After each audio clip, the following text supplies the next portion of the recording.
예, 안녕하세요. 한국국가전략연구원 외교안보센터장 신범철입니다. 반갑습니다. 오늘은 한반도 선진화재단에서 북핵과 국방을 주제로 짧은 강연을 드리려고 합니다. 여러분, 남북관계가 요즘 안 좋고 북한은 계속해서 핵개발을 하고 있는 상황 너무 잘 알고 계실 거라고 생각합니다.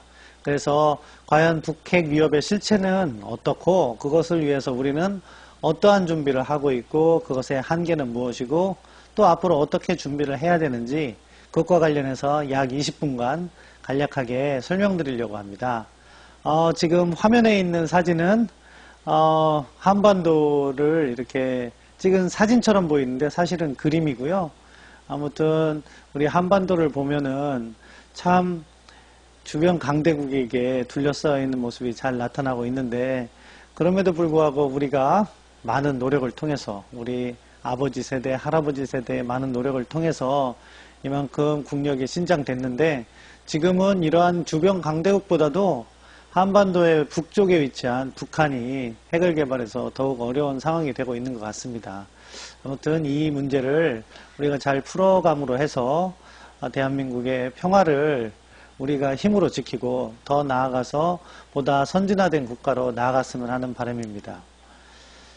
핵무기와 관련해서 먼저 말씀드리겠습니다. 북한에 핵무기가 있다 없다 한 10년 전에는 이런 논의가 그 안보, 국방을 둘러싸서 가장 큰 쟁점 사안이었어요. 하지만 더 이상 그런 논쟁은 이제 제기되지 않습니다. 북한에는 핵무기가 있다고 봐야 됩니다. 왼쪽에 있는 사진은 김정은 국무위원장이죠. 김정은이 핵탄두에 들어가는 기폭장치 앞에서 사진을 찍은 모습인데요. 저게 공개될 당시만 해도 저게 사실이냐 아니냐 여러 가지 의견이 제기됐는데 이제는 북한이 6차례 핵실험도 했고 폭발력도 상당히 입증을 했기 때문에 북한의 핵 기폭장치가 있다는 것은 더 이상 의문을 제기할 필요가 없는 것 같아요. 그리고 오른쪽에 있는 사진은 이게 화성 15형 대륙간 탄도미사일 발사 장면인데요. 이것을 통해서 북한은 미국 본토까지 핵탄두를 실어 날릴 수 있는 운반체를 보유하게 됐습니다. 물론 이 화성 15형도 대륙간 탄도미사일로 완벽하냐? 아직 그 단계는 아닌 것 같아요. 저것을 발사했던 2017년 11월에도 재진입 기술은 아직 확보하지 못했다는 것이 전문가들의 평가였습니다. 그런 점을 볼 때는 아직 불완전할 수 있겠지만 그럼에도 불구하고 또 3년이라는 시간도 흘렀고 북한의 기술이 계속해서 향상된다는 측면을 고려할 때는 실질적으로 북한의 핵무기가 있고 미국 본토 타격 능력도 곧 갖추게 될 것이다. 근데 더 중요한 거는요. 북한이 우리를 공격할 수 있는 단거리 미사일에 핵탄두를 장착할 수 있다는 점이고 그것과 관련해서는 재진입 기술이 문제되지 않는 거죠. 그 점을 고려할 때는 우리는 이미 북한의 핵무기에 노출되어 있다.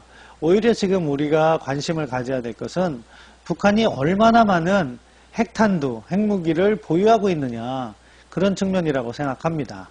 따라서 그 점을 갖다가 조금 더 설명드리려고 하는데요. 북한은 계속해서 핵물질을 생산하고 있는 거죠. 그 핵물질이라는 것은 크게 두 가지로 이렇게 구성돼요. 하나는 플루토늄을 통해서 핵탄두를 만들어서 폭발시키는 플루토늄 기반이고요. 다른 하나는 고농축 우라늄 기반입니다. HEU가 이제 Highly Enriched Uranium이라고 해서 고농축 우라늄이라고 하는 건데 이 두 가지 물질을 통해서 핵탄두를 만들 수 있는 거죠. 그런데 북한은 그간 생산해 놓은 게 있어요. 그렇기 때문에 일반적으로 전문가들이 이렇게 평가를 할 때 금년 말이면은 근 80개의 핵무기를 만들 수 있는 핵물질을 보유하고 있다는 거죠. 북한이 플루토늄 2kg으로 핵탄두를 만들 수 있는지 3kg으로 만들 수 있는지 이런 복잡한 부분은 설명하지 않겠지만 아무튼 북한의 기술로는 2, 3kg 내외에서 핵탄두를 만들 수 있을 것으로 보이고 또 매년 농축 우라늄을 갖다가 생산을 계속해서 하고 있기 때문에 그것까지 보면은 매년 10개에서 20개 이상의 핵탄두를 만들 수 있는 핵물질을 생산하고 있다. 그 점을 고려할 때 지금도 북한은 계속해서 핵무기를 만들고 있다. 이런 결론이 나오고요. 우리에겐 상당히 위협이 된다 할 수밖에 없습니다. 그럼 이러한 북한의 핵미사일에 대해서 우리는 어떠한 대응을 하고 있느냐? 우리 나름대로 준비는 많이 했어요. 킬체인이라고 해서 북한이 그러한 핵미사일을 발사하려고 할 때 우리가 사전에 탐지해서 그것을 무력화시키는 거죠. 그리고 한국형 미사일 방어 체계라고 해서 날라오는 북한의 핵미사일을 우리의 미사일 방어 체계로 패트리엇으로 막고 또 새롭게 우리가 개발하고 있는 LSAM과 MSAM 이런 것들을 통해서 북한의 미사일을 중간에 차단하는 그런 미사일 방어 체계도 준비하고 있고요. 또 대량 응직 보복 체계라고 해서 이러한 북한의 핵 공격에 대응해서 우리도 비록 재래식이지만 핵무기 못지않은 파괴력을 지닌 다양한 무기체계로 북한에게 보복을 함으로써 북한이 이러한 핵무기를 사용하지 못하도록 만드는 그러한 전략을 준비해 왔습니다. 그것을 과거 2016년까지는요. 한국형 삼축체계라고 이야기해 왔어요. 그런데 현 정부 들어서는 이름을 조금씩 바꿨죠. 북한과 대화를 진행하면서 북한을 지나치게 자극하지 않으려는 문재인 정부의 정책이 있어 왔던 것이고 그것에 기반해서 이름을 좀 바꿨습니다. 삼축체계라 그래서 다 3K, 킬자를 썼거든요. 킬체인의 K, KAMD, 한국형 할 때 K를 쓴 거고 또 대량 응징도 코리아라는 말을 넣어서 3K라는 말을 썼는데 그것을 핵 WMD 대응체계라고 이름을 갖다가 바꿨고요. 킬체인은 전략 표적 타격, KMPR, 한국형 대량 응징 보복 체계는 압도적 대응, 그리고 한국형 미사일 방어 체계는 한국형 미사일 방어, 이렇게 이름을 약간씩 조정을 해서 지금도 이러한 능력을 우리가 구비하고 있다, 이렇게 말씀드릴 수 있겠습니다. 그런데요, 우리가 고민해야 될 부분이 있어요. 뭐냐? 북한이 핵무기를 가지고 있는 것은 기정사실화했고 이미 우리를 공격할 수 있는 그러한 북한의 단거리 미사일 체계가 어느 정도 수준인가가 매우 중요한데 사실은 그간 북한이 단거리 미사일을 고도화해서 우리가 이러한 북한의 핵무기를 막기가 참 어려운 상황이 됐어요. 제가 앞서 삼축체계라든가 그것에 바뀐 이름을 말씀드렸는데요. 그것이 잘 작동한다 하더라도 이러한 핵미사일을 충분히 억제하기에는 어려움이 따릅니다. 그 이유를 하나씩 설명드릴게요. 지금 화면에는 사진이 세 가지가 있죠. 가장 왼쪽 상단에 있는 사진은 북한의 스커드 미사일이에요. 근데 이 스커드 미사일은 북한의 단거리 미사일이고 이것은 스커드 ER이라고 해서 한 사거리가 1000km 정도 날아가는 미사일로 저희가 평가하고 있습니다. 그런데 이것이 한 발이 발사될 때는 우리의 미사일 방어로 어느 정도 막을 수가 있는데 지금 화면에서 보는 것처럼 세 발을 동시에 다른 지역에 발사를 하는 거죠. 그럼 우리가 이것을 동시에 다 막기는 어려움이 따를 수가 있어요. 그렇기 때문에 북한도 한국의 그런 어려움을 알기 때문에 이렇게 동시에 여러 발을 발사하는 실험을 한 거예요. 그리고 또 우측 상단에 있는 이 미사일은 북한판 이스칸데르형 미사일이라고 그래서 단거리 미사일이에요. 그런데 이 미사일은 잠시 후에 설명을 드리겠지만 요격하기가 매우 어려워요. 막판에 회피기동이라고 그래서 약간 흔들리면서 비행을 해요. 그러다 보니까 타원형 궤도를 추적하는데 기본이 되고 있는 우리 한국형 미사일 방어로서 잘못하면 잡지 못할 가능성이 있는 거죠. 근데 북한은 이러한 미사일을 작년에 많이 테스트하면서 그 성능을 고도화시켰습니다. 그리고 아래에 있는 미사일은 금년 들어서 또 북한이 실험했는데 북한판 에이테킴스 미사일이라고 해가지고서는 더 단거리 미사일인데요. 이것도 역시 북한이 발사를 했을 때 저고도로 비행할 경우에 우리가 미사일 방어로 막기가 어려운 문제가 있는 거예요. 그래서 그간 우리가 구축했던 미사일 방어를 계속해서 업그레이드 하지 않으면 북한의 핵미사일을 막아내기가 참 어려운 상황입니다. 또 이 고도 부분을 좀 말씀드릴게요. 아까 그런 미사일이 동시다발적으로 발사했을 때 뭐 고고도 미사일이 있을 수도 있고 저고도 미사일이 있을 수 있는데요. 이것이 한꺼번에 이렇게 발사됐을 경우에는요, 각각의 고도가 다르잖아요. 그러다 보니까 어떤 문제가 생기냐면요, 우리 레이더가 고각 발사를 했을 경우에는 약간 5도 위쪽을 봐야 되는데, 이때는 낮은 고도로 날아오는 북한의 미사일을 막기가 어려운 측면이 있어요. 그렇기 때문에 북한이 다발의 미사일을 발사하면서 그 중에 하나에 핵을 탑재하고, 어떤 거는 고각 발사를 해서 고고도로 400km 이상으로 이렇게 날아오게 하고, 어떤 거는 50km 아래로 이렇게 날아오게 하면 우리의 레이더로 막아내기가 매우 어려운, 현실적인 어려움이 따르는 거죠. 그렇게 하다 보면 북한의 핵무기를 우리가 막아내기가 제한되는 그런 상황이 있는 거죠. 그렇기 때문에 지금 북한의 핵위협은요, 우리의 능력으로, 독자적인 능력으로 막기 어려운 현실적인 한계가 있다. 이 점을 우리가 인식해야 된다고 생각합니다. 그럼 우리가 북한의 핵위협에, 핵무기에 대응할 수 있는 체계가 없냐? 그건 아닙니다. 우리는 한미동맹이 있잖아요. 그래서 강력한 한미동맹을 통해서 미국의 확장 억제를 통해서 북한의 핵무기 사용을 거부하는 그런 전략을 택하고 있는 거죠. 이 확장 억제가 무엇이냐 궁금해 하시는 분이 계실 텐데요. 쉽습니다. 영어로는 Extended Deterrence인데요. 미국이 가지고 있는 핵 억제력을 동맹국에게 확대해준다, 확장해준다는 취지예요.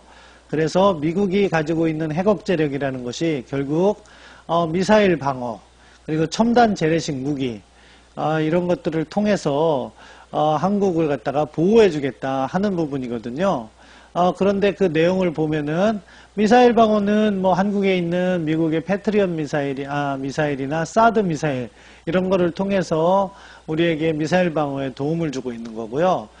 그 다음에 미국의 핵무기와 첨단 재래식 전력은 핵무기 같은 경우에는 대륙간 탄도미사일, 미듐맨이라는 게 있어서 그것이 만약에 북한이 핵무기로 한국을 공격하면 미국이 북한을 핵무기로 공격해주는 그런 것을 약속을 통해서 북한이 핵무기를 사용하지 못하도록 만드는 건데, 그런 것들이 이제 작동하고 있다고 봐야 될 거고요. 그것 말고도 전략폭격기라든가 또는 잠수함 발사 탄도미사일 이런 것들이 약속이 되어 있습니다. 물론 그 사용권은 미국이 최종 버튼을 누르는 거기 때문에 뭐 우리 뜻대로 사용할 수 있는 수준까지는 아니지만, 아무튼 지금까지 한미 양국은 확장 억제와 관련해서 양국 국방당국 간에 합의가 있어서 북한이 핵무기를 사용하면 핵으로 보복해준다는 원칙적 합의는 있다고 보셔도 될 겁니다. 그렇기 때문에 북한의 핵능력을 억제하는 힘이 우리가 한미동맹을 통해서 보유하게 되는 거고요. 근데 이거보다 조금 더 나아가자는 주장이 제기되고 있어요. 그것이 이제 요즘 이야기가 나오는 핵공유입니다. 핵공유는 뭐냐? 사실은 뭐 앞서 말씀드린 것처럼 북한이 한국을 핵으로 공격하면 미국이 독자적으로 핵으로 보복해 주는 건데, 그 과정에서 한국의 역할을 확대하는 거죠. 그러니까 뭐 우리의 F-35 스텔스 전투기를 이제 우리도 갖게 되었는데, 스텔스 전투기에 북한을 공격할 수 있는 미국의 전술핵 무기를 탑재한다. 그러면은 이것을 운용하는 데 있어서 한국이 보다 적극적으로 활용하는 데 있고, 이러한 확장 억제의 신뢰도는 훨씬 더 올라가게 되겠죠. 그런 측면을 고려해서 이 핵공유를 추진하고 있는데요. 아직 한국과 미국 간에는 핵공유 협정은 체결되어 있지는 않아요. 미국은 나토 국가들하고만 그러한 핵공유 협정을 체결했는데, 앞으로 이런 부분을 우리도 북한 핵위협이 고조된다고 하면은 조금 더 관심을 두고 추진을 해야 되겠죠. 그런 부분이 우리가 앞으로 보완해 나가야 될 부분이라고 생각합니다. 여기에서 또 한 가지 문제가 제기될 수 있어요. 그럼 이런 핵위협만 우리에게 위협이 되는 거냐? 북한의 국지 도발 또는 과거와 같이 전면전 도발, 6.25 전쟁과 같은 전면전 도발 가능성은 없냐?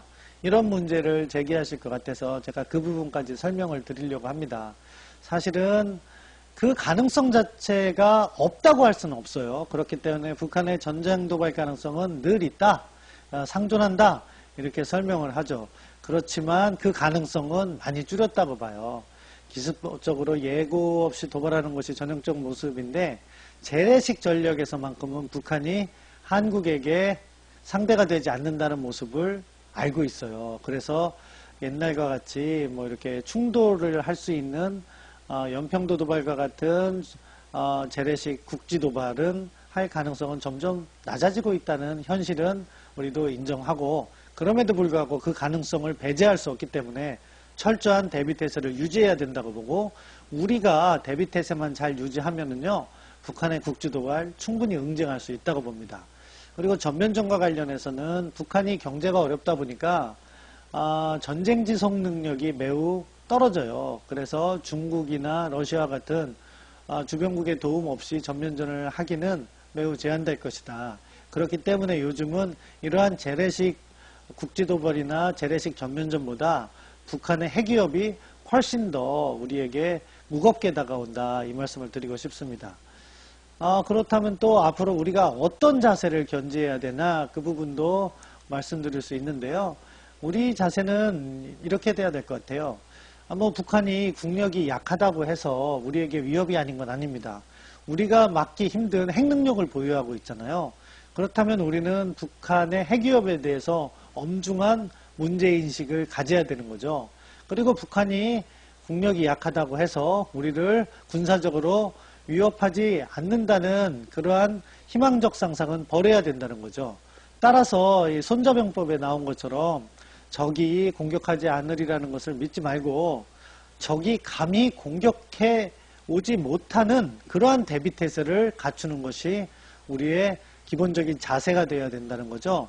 우리가 튼튼한 국방력, 그리고 튼튼한 확장 억제, 이런 것들을 보유하면요 북한이 한국을 공격하더라도 결국에 자기들이 패퇴하게 돼서 망신만 당하고 잘못하면 김정은 정권이 무너질 수밖에 없다 하는 걱정을 하게 된다면 어디 감히 우리에게 도발을 해오겠습니까? 따라서 그 점을 우리가 준비해야 된다고 생각하고요. 우리가 북한의 그런 핵능력이라든가 협박에 불안할 것이 아니라 도발을 하면 전쟁할 각오가 돼 있다. 그렇기 때문에 우리는 전쟁을 억제할 수 있다. 이러한 자신감을 갖는 것이 훨씬 더 중요하다고 생각합니다. 물론 대화는 필요하다고 봐요. 대화를 통해서 한반도의 평화를 구축하는 일은 정말로 중요한데요. 그 대화의 핵심은요, 북한 비핵화에 있어야 된다고 생각해요. 그래서 북한의 핵능력, 핵위협을 실질적으로 낮추는 것이 한반도의 진정한 평화를 가지고 오는 일이다, 그렇게 믿고요. 그럼 북한의 비핵화는 어떻게 이루어지는 것이냐? 이 부분과 관련해서 분명한 로드맵이 있습니다. 지금 화면에서 보시는 것처럼요, 북한의 영변 핵시설 폐기하고 그 밖의 시설에 있는 농축우라늄 시설, 그 밖의 장소에 있는 농축우라늄 시설도 폐기하고, 그간 북한이 만들어 놓은, 제가 앞서 말씀드린 것처럼 수십 발의 수십 기의 핵무기를 만들 수 있는 핵물질 다 해체하고, 북한이 보유한 핵탄두, 핵무기, 미사일 다 폐기하고, 북한에 관련된 지식이라든가 인력을 갖다가 다른 쪽으로 이렇게 옮겨서 핵무기를 만들지 못하도록 하면 그게 완전한 북한 비핵화, 완전한 핵폐기가 되는 거죠.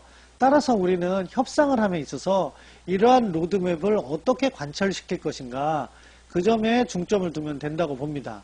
그런 거 없이 대화가 이루어지면 좋다는 생각은 잘못된 생각이고요. 잘못하면은 이 과정에서 북한이 살라미 전술, 그러니까 영변 핵시설로 뭐 제재 완화를 다 받아낸다고 하면 다음 단계에서는 우리가 북한을 설득할 수 있는 힘이 없게 되잖아요. 그런 북한의 협상 전술, 살라미 전술, 짧게 잘라서 협상하는 것은 조심해야 되고, 이 과정에서 우리의 안보 이익을 지켜가면서 협상을 해야 되는 거죠.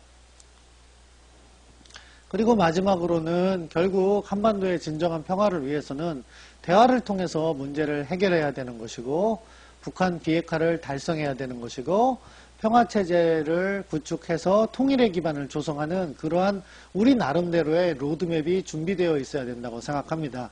중요한 거는요, 이 과정에서 우리가 튼튼한 안보, 튼튼한 국방력을 갖추는 게 필요한 거죠. 우리가 힘이 없으면요, 우리 의도대로 북한을 설득할 수가 없어요. 우리가 힘이 있어야 비로소 북한을 설득할 수 있는 협상의 지렛대가 생기는 거죠. 아니, 북한이 자기가 더 강하면은 우리를 얕보지 않겠습니까? 그럼 우리 말을 듣겠습니까? 우리가 군사적으로도 북한을 압도할 수 있고 경제적으로도 압도하기 때문에 북한이 한국을 어쩌지 못한다는 인식을 갖게 만들므로써 우리가 원하는 방식의 평화를 만들어낼 수 있다고 생각합니다. 그리고 우리가 국제제도, 비확산 체제의 제한으로 인해서 핵무기를 보유할 수 없기 때문에 미국과의 확장 억제를 갖다가 튼튼히 하고 그것을 위해서는 튼튼한 한미동맹을 유지하고요. 또한 북한을 설득하는데 우리 혼자 힘 또는 미국 혼자 힘만으로는 부족하기 때문에 중국이나 러시아와의 관계도 잘 개선해서 북한이 도발을 하지 못하게 하는 것만이 아니라 비핵화 협상으로 진정성 있게 나오도록 만드는 추가적인 노력이 필요하다고 합니다. 그리고 끝으로 말씀드리고 싶은 거는요. 우리가 너무 이 북한 문제에 있어서 남남 갈등이 심한 것 같아요. 서로 북한 문제를 어떻게 풀어야 된다고 갈등을 하기보다는 조금씩 양보해서 대화는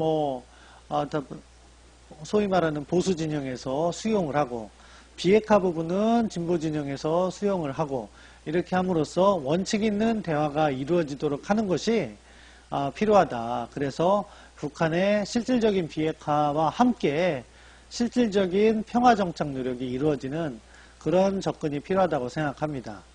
이상으로 북한의 핵위협과 우리의 국방 태세 그리고 앞으로 이 문제를 어떻게 풀어야 될 것인가를 잠깐 살펴봤는데요. 이 문제가요 쉽게 해결되진 않아요. 1990년대 초반부터 북한 핵 문제가 제기된 이래 벌써 30년이 흘렀잖아요.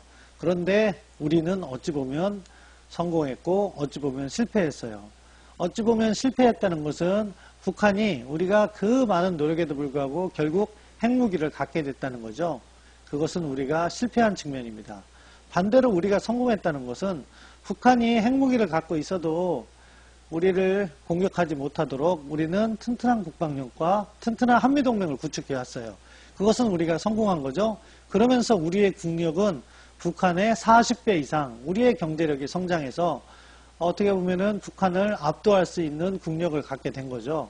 따라서 어느 한 면만을 보는 것이 아니라 북한 비핵화를 꾸준히 추진해 나가면서 우리가 지금처럼 국력을 신장한다면 저는 북한 비핵화 문제 풀어갈 수 있고 계속해서 우리가 평화와 번영을 누릴 수 있다 이렇게 생각합니다. 그 점을 강조하면서 오늘의 강의를 마치도록 하겠습니다. 경청해 주셔서 감사합니다.